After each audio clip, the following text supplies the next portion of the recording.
Em 1998, nasceu o pequeno James. E uma vida normal, ali os pais cuidando, um bebê comum. Numa noite, ele tinha por volta de 2 anos, ele começou a se bater no berço, ele já falava algumas coisas, e o pai correu ali no quarto, viu? Ele descreve que parecia ser uma cena do filme Exorcista. O menino falava, tô morrendo, meu avião tá pegando fogo, o pequeno homem não consegue sair, tô morrendo, e se debatia, como se tivesse de fato morrendo ali no berço. Os pais assustados, o pai muito sábio, o pai muito cético também, mas agiu bem, pois ele deu corda ali para o que o menino falava. Ele falou, filho, foi acalmando e seguiu durante outros dias, outras noites. O filho tinha umas lembranças, algumas coisas que ele falava. E esse avião pegando fogo, de quem é? Não é meu, eu tô dentro. Mas o que é esse avião? Foi abatido, os japoneses me atingiram.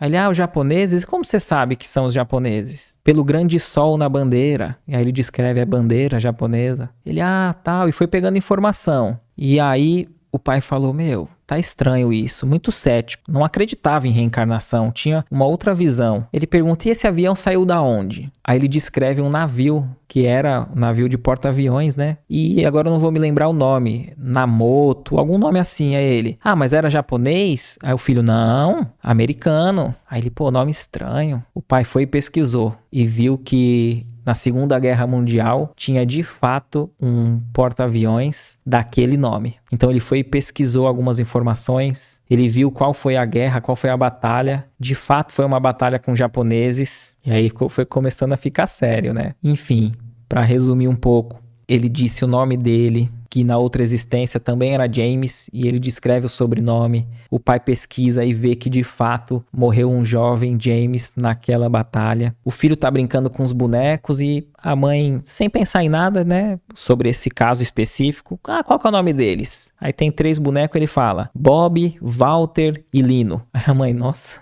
ele falou tão certinho, rápido, e nome Walter pra um boneco e tal. Aí o pai pesquisa e vê os 3 nomes de amigos do James que desencarnou na Segunda Guerra Mundial. Faziam parte do grupo de artilharia dele. E ele vê ali o Walter, o Lino e tal. Aí ele pergunta, mas por que você deu esses nomes? Não, antes de vir pra cá, eu tava com eles no céu. E o pai pesquisa e vê que eles desencarnaram primeiro que ele. Ficam intrigados, né? E passam a pesquisar por conta própria, fazer anotações. Uma hora no quintal, o pai fala, filho, eu te amo muito, viu? E tem um momento de carinho ali nas palavras. E o filho, eu também, pai. Eu sabia que vocês seriam bons pais quando eu escolhi vocês. O pai leva um choque, né? Você já imaginou o seu filho falar isso pra você, né? Ele, como assim, filho? Você escolheu a gente? Ele, eu lembro muito bem o dia que eu escolhi vocês, eu fui ver vocês estavam naquele grande prédio rosa, frente à praia, e naquele momento eu sabia que vocês seriam bons pais. Depois o pai pensa um pouco e lembra que foi numa viagem pro Havaí, eles ficaram nesse hotel rosa que ele planejou a gravidez junto com a esposa. Naquele momento eles decidiram ter um filho. Depois os pais pesquisam familiares do James na Segunda Guerra Mundial e vê que só tem uma irmã bem idosa que ainda está viva. E eles levam o jovem, contatam, sempre com muito diálogo para que ele compreenda, levam para encontrar com a irmã, né? E ela não acredita muito, trata bem e tal.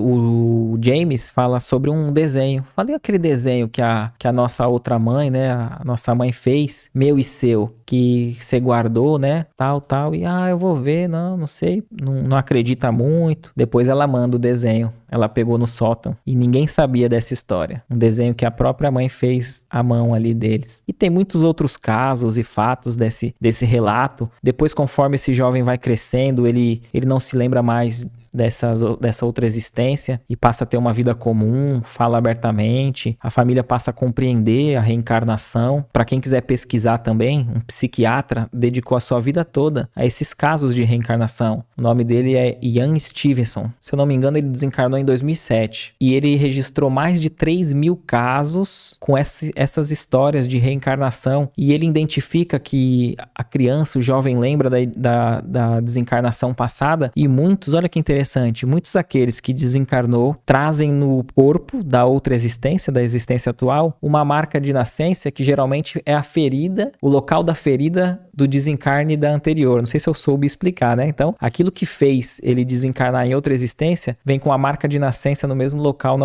na existência atual. Tem o caso de uma menina indiana que lembra totalmente da família. Fala, ó, minha família mora em tal cidade, lá eu tenho uma filha, e eu tenho uma outra mãe que fala o nome, mas já desencarnou, tenho uma filha, eu sei onde eu morava, agora eu tô aqui com vocês. E aí os pais falam, você sabe chegar lá? Sei, e vai. E ela fala, vira aqui e tal. Eles chegam numa casa, ela jovem, encontra a filha dela, fala o nome da filha, fala tudo. Então isso tudo são casos relatados, né? Como comprovar a reencarnação se não analisando essas questões, né? Fica aí para quem quiser pesquisar, estudar um pouco mais, é bem interessante. Um outro jovem também tem medo de prédio alto, desenha 2 torres, um avião batendo, e a mãe começa a associar, o que é isso? Não, foi ali que eu me machuquei antes de vir para cá, e começa a descrever. Ele foi uma vítima daquele atentado do 11 de setembro. Ele fala que viu o avião vindo, viu caindo. Então,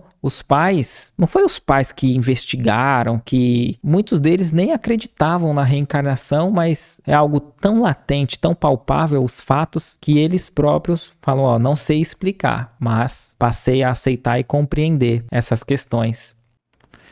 O que você achou desse corte? Coloca aqui nos comentários a sua opinião sobre esse tema.